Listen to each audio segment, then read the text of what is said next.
Hello friends, welcome to online lecture series.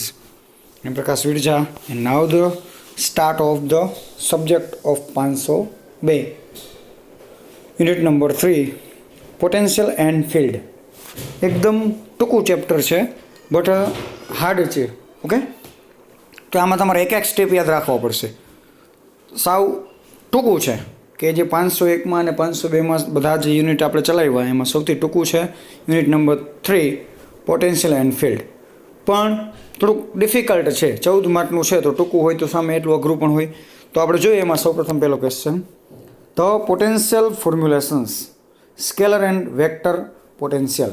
તો આપણે જે ઇલેક્ટ્રિક ફિલ્ડ અને મેગ્નેટિક ફિલ્ડમાં જે પોટેન્શિયલ ચાર્જ છે એ આપણે જોવાના છે. તો કેવા સ્કેલર અને વેક્ટર અદિશ અને સદિશ જે છે પોટેન્શિયલ એ આપણે જોવાના છે. તો મેક્સવેલ ઇક્વેશન આર, તો આપણે 4 મેક્સવેલ ઇક્વેશનો જોયા છે.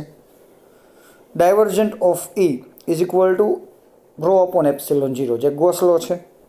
પછી ડાયવર્જન્ટ ઓફ બી, અહીંયા થોડુંક મિસ્ટેક છે, અહીંયા આવશે ડાયવર્જન્ટ ઓફ બી. ઓકે, અહીં સુધાર નાખજો. Divergent of B is equal to 0. Third છે curl of E is equal to minus del B upon del T. Faraday law એને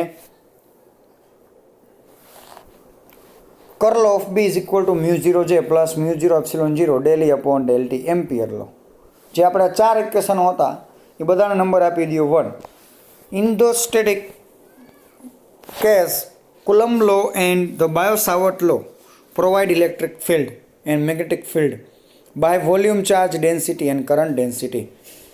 જે કુલમ્બ લો અને બાયો-સાવર્ટ લો આપણે જોયો હતો મેગ્નેટિક ફિલ્ડમાં, જે યુનિટ નંબર 2માં આપણે જોયો હતો, તો એ શું ઉત્પન્ન કરે છે કે ઇલેક્ટ્રિક ક્ષેત્ર અને મેગ્નેટિક ક્ષેત્ર ઉત્પન્ન કરે છે. રેડી? બાયો-સાવર્ટ લો અને કુલમ્બ ગોસ કેને આધારે છે? ઇલેક્ટ્રિક ક્ષેત્ર અને મેગ્નેટિક ક્ષેત્રને આધારે હતું. તો એમાં શું શું આવતું? વોલ્યુમ ચાર્જ કે કદરીશ કેટલા ચાર્જ ઉત્પન્ન થાય છે એ જોવાના છે, અને કરંટ ડેન્સિટી આપણે લેવાની છે. મતલબ કે volume charge V and current density આપણે J લેવાની છે. But when we have constant with time at given rho RT and JRT.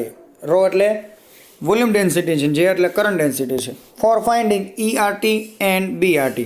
તો રો છે ઇલેક્ટ્રિક ફિલ્ડ માટે વપરાશે અને J છે કરંટ ડેન્સિટી મેગ્નેટિક ફિલ્ડ માટે વપરાશે. We have to introduce potential, કે જે કોઈ એક ક્ષેત્ર મેગ્નેટિક ક્ષેત્ર અથવા ઇલેક્ટ્રિક ક્ષેત્ર છે એમાં કોના દ્વારા દર્શાવવામાં આવે છે? તો કે ઇલેક્ટ્રિક ક્ષેત્રને રો મતલબ કે વોલ્યુમ ડેન્સિટી, RT જે પોટેન્શિયલ સ્વરૂપે દર્શાવેલા છે, અને મેગ્નેટિક ક્ષેત્ર બીમાં આપણે JRT મતલબ કે મેગ્નેટિક ક્ષેત્રમાં આપણે કરંટ ડેન્સિટી વડે દર્શાવવાના છે. In electrostatics curl of is equal to 0 allowed us to write E as the gradient of scalar potential V. તો આપણે ઇલેક્ટ્રિક ક્ષેત્રને ગ્રેડિયન્ટવાળા દર્શાવી તો શું થશે? E is equal to minus divergent of V scalar potential. Okay, તો યાદ રાખજો કે ઇલેક્ટ્રિક ક્ષેત્ર છે હંમેશા કેવો હશે? સ્કેલર હશે, અને મેગ્નેટિક ક્ષેત્ર હંમેશા હશે વેક્ટર હશે. When divergence of any vector becomes 0, then we can represent then the vector in the form of curl of the vector potential.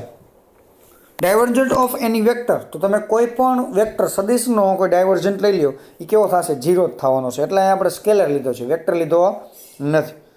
Then we can represent that vector in the form of curl. એટલા માટે આપણે કેના ફોર્મમાં દર્શાવવાના છે? કર્લના ફોર્મમાં હંમેશા દર્શાવવાના છે. કોઈ પણ સદિશનું ડાયવર્જન્ટ આપણે લઈ શકીએ નહીં, કારણ કે 0 થાય છે. એટલા માટે ડાયવર્જન્ટની જગ્યાએ આપણે શું લેવાનું છે? એનું કર્લ ફોર્મ લેવાનું છે. સો બી રેમેન ડાયવર્જન્ટ લેસ. તો આપણે બીને આપણે જો બી છે કેવો છે? વેક્ટર છે. તો આપણે ડાયવર્જન્ટ ઓફ બી છે જોઈ લીધો, તો અહીં આપણે કેવો છે? 0 છે. તો અહીંયા આપણે ડાયવર્જન્ટ બીની જગ્યાએ શું લેવાનો છે? કર્લનો યુઝ કરવાનો છે. તો B vector is equal to curl of A. તો વેક્ટર પોટેન્શિયલ છે, તો ખાસ ઇક્વેશનો યાદ રાખજો સ્કેલર પોટેન્શિયલના અને વેક્ટર પોટેન્શિયલના. તો E is equal to minus divergent of V અને B is equal to curl of A.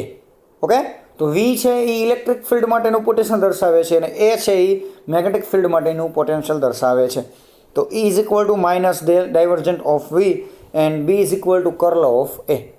તો આ બંને ઇક્વેશનો છે ખાસ યાદ રાખવાના છે આ યુનિટ માટે.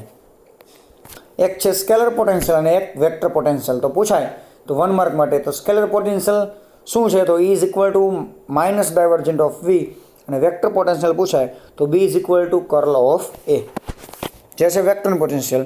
Putting equation 2 into Faraday law B, કે બીજા નંબરનો જે ફેરાડે લો હતો અહીંયા ડાયવર્જન્ટ ઓફ B ની જગ્યાએ આપણે શું મૂકવાનું છે? B ની જગ્યાએ કર્લ ઓફ A મૂકવાનો છે. તો ફેરાડે લો આપણે શું હતો? Curl of E is equal to minus del B upon del T. તો B ની જગ્યાએ શું મૂકવાનું છે? કર્લ ઓફ A મૂકી દીધા. તો એને આખે આખા ટર્મને ક્યાં લાવવાનો છે? લેફ્ટ સાઈડ લઈ આવો. તો લેફ્ટ સાઈડ લઈ આવો એટલે શું થાય?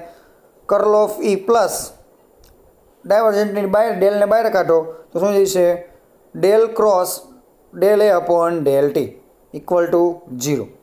હવે ડેલ્ટાને બહાર કાઢી દો તો શું થશે? Delta common cross E plus del A upon del T equal to 0. Okay, આ ટર્મને આપણે લેફ્ટ સાઈડ લેવા, બંનેમાંથી ડેલ્ટા કોમન કાઢ્યા તો શું વધ્યું? E plus del A upon del T. There curl does vanish it can be write as the gradient of scalar.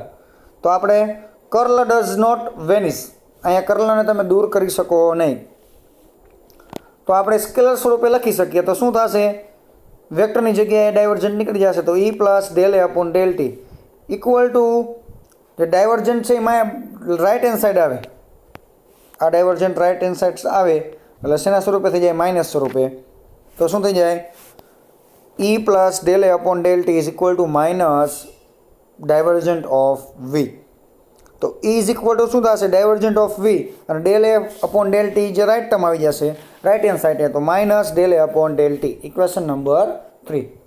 The potential represent equation 2 and equation 3. તો તમને ઇક્વેશન 2 છે જે મેગ્નેટિક ફિલ્ડનું પોટેન્શિયલ દર્શાવે છે, અને ઇક્વેશન 3 છે ઇલેક્ટ્રિક ફિલ્ડનું પોટેન્શિયલ દર્શાવે છે. તો ઇલેક્ટ્રિક ફિલ્ડ માટેનું પોટેન્શિયલ શું છે? Minus divergent of V minus del A upon del T. Automatically fulfill the true homogeneous Maxwell equation 2 and 3 now represent rho RT and JRT in the form of vector and scalar potential. તો હવે આપણે જે B અને E ના ઇક્વેશનો મળ્યા છે એની ઉપરથી આપણે મેક્સવેલ ઇક્વેશન નંબર 2 અને મેક્સવેલ ઇક્વેશન નંબર 3 આપણે રો અને જે સ્વરૂપે દર્શાવવાના છે.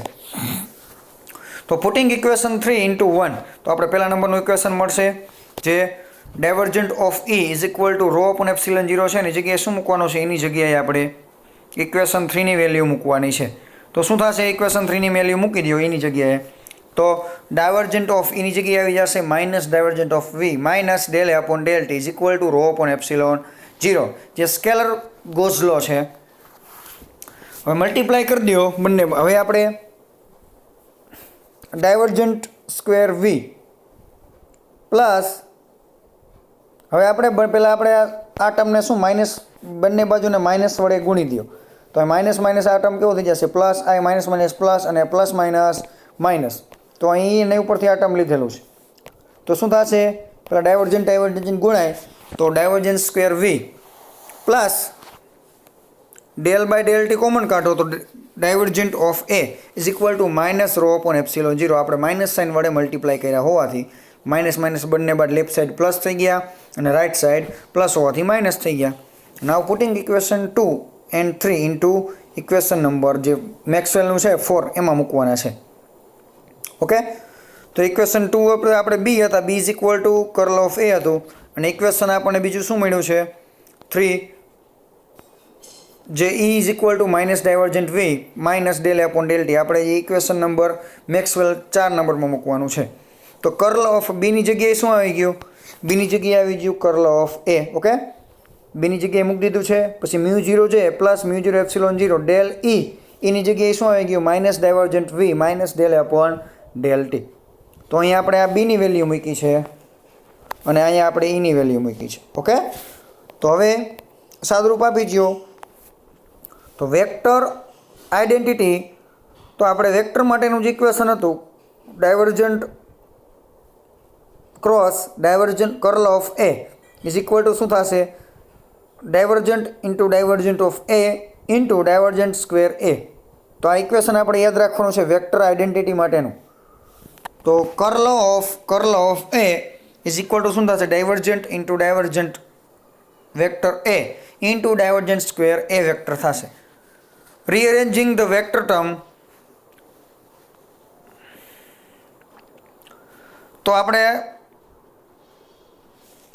વેલ્યુ બનાવવાની છે આ ટર્મમાં. તો આની જગ્યાએ તમે શું મૂકી શકો? આ મૂકી શકો લેફ્ટ હેન્ડ સાઈડમાં તો મૂકી દો divergent into divergent A vector minus A minus આવશે, સુધાર નાખજો, માઇનસ ડાયવર્જન્ટ સ્ક્વેર એ વેક્ટર. ઓકે, કે માઇનસ આવશે એ લેફ્ટ હેન્ડ સાઈડની જગ્યાએ મૂકી દીધું. રાઈટ હેન્ડ સાઈડને શું આવશે? μ0 જે પ્લસ μ0 એપ્સિલોન 0 એ બંને ટર્મને મલ્ટીપ્લાય કરી દો. μ0 epsilon 0 del by del T અહીંયા ગુણવાના છે અને સેકન્ડ ટર્મને ગુણવાના છે. ઓકે, તો શું થશે? ફર્સ્ટ આપણે કરી તો માઇનસ ટર્મ આવી જશે, પ્લસ એમનેમ છે તો માઇનસ ડાયવર્જન્ટ એમને μ0 epsilon 0 del V upon del T, પછી વળી બીજા ટર્મને ગુણી દો minus μ0 epsilon 0 del square del T square into A vector. Okay, આપણે મલ્ટીપ્લાય કર્યા છે μ0 એપ્સિલોન 0 ડેલ બાય ડેલ ટીને, આ બંને તમારે ગુણાકાર કર્યા. આ ટર્મને આપણે અહીંયા પણ મલ્ટીપ્લાય કર્યા છે ને અહીંયા પણ મલ્ટીપ્લાય કર્યા છે, તો એની ઉપરથી આ ટર્મ મળી ગયું છે. પાછું સાદરૂપ આપી દો. હવે જે સરખા ટર્મ છે આપણે સરખા ટર્મને ભેગા કરવાના છે. તો અહીંયા તમે જોઈ શકશો એક આ ટર્મ અને એક આ ટર્મમાં. આ ટર્મને પહેલાં લેફ્ટ હેન્ડ સાઈડ લાવી દો એટલે કેવું થઈ જશે? પ્લસ થઈ જશે. તો એ ટર્મ પ્લસ થઈ જાય અને ડાયવર્જન્ટ કોમન કાઢો તો શું મળશે? Divergent A vector plus μ0 epsilon 0 del V upon del T. પછી આ ટર્મમાં જો કે μ0 એપ્સિલોન 0 એ ટર્મ કેવું હતું? માઇનસ હતું તો આ સાઈડમાં આવી ગયું પ્લસ થઈ ગયું, તો રાઈટ હેન્ડ સાઈડ આવે તો પ્લસ થઈ જાય. μ0 એપ્સિલોન 0 પેલા લખી નાખો એટલે પ્લસ થઈ જાય ડેલ સ્ક્વેર એ વેક્ટર અપોન ડેલ ટી, અને આ ટર્મ વધ્યું છે લેફ્ટ હેન્ડ સાઈડમાં ડાયવર્જન્ટ સ્ક્વેર એ, અને લેફ્ટ હેન્ડ રાઈટ હેન્ડ સાઈડમાં શું વધ્યું છે? માત્ર μ0 જે. ફરીથી આપણે રિપીટ કરાવી કે આ ટર્મ છે એ લેફ્ટ હેન્ડ સાઈડમાં આવે તો પ્લસ થઈ જાય અને ડાયવર્જન્ટ કોમન કાઢ્યા છે તો આ ટર્મ મળી ગયું. ત્યારબાદ આ ટર્મને આપણે પહેલાં લખી નાખ્યું છે રાઈટ હેન્ડ સાઈડમાં લાવીને, ને પહેલાં લખી નાખ્યું એટલે આ ટર્મ આવી ગયું ને પછી આ ટર્મનો વારો, તો આ ટર્મ મળી ગયું છે. અને હવે રાઈટ હેન્ડ સાઈડમાં શું મળ્યું છે? μ0 છે, તો μ0 જે મળી ગયું છે. Equation number 5. Equation 4 and equation number 5 contain all information in Maxwell equation. કે જે ઇક્વેશન નંબર 4 મળ્યું છે અને ઇક્વેશન નંબર 5 મળ્યું છે એ જો રો એટલે કે ઇલેક્ટ્રિક ફિલ્ડ માટેનું કરંટ ડેન્સિટી વોલ્યુમ ડેન્સિટી માટેનું મળી ગયું, અને ઇક્વેશન નંબર 5 છે કરંટ ડેન્સિટી માટેનું મળી ગયું છે. તો આ ઇક્વેશન નંબર 5 અને ઇક્વેશન નંબર 4 એ બધી જ information electric field, magnetic field, current density, volume density આ બધાનો સમાવેશ કરીને ઇક્વેશન નંબર 5 અને ઇક્વેશન નંબર 4 બનેલા છે. ઓકે, જે ગોસના મેક્સવેલ ઇક્વેશનના ચારે ઇક્વેશનનો યુઝ કરીને બનેલા છે, જે પોટેન્શિયલ દર્શાવે છે. એ અને વી છે એ ઇલેક્ટ્રિક ફિલ્ડ માટેનું પોટેન્શિયલ છે, જ્યારે એ છે એ શું છે? મેગ્નેટિક ફિલ્ડ માટેનું પોટેન્શિયલ છે. તો હવે નેક્સ્ટ લેક્ચરમાં આપણે જોશું ગોસ ટ્રાન્સફોર્મેશન. અહીં ઇક્વેશન નંબર 1 છે 3 માર્ક માટેનું, તો પોટેન્શિયલ ફોર્મ્યુલેશન એ પૂરો થાય છે. Okay, so thank you so much student watching my video.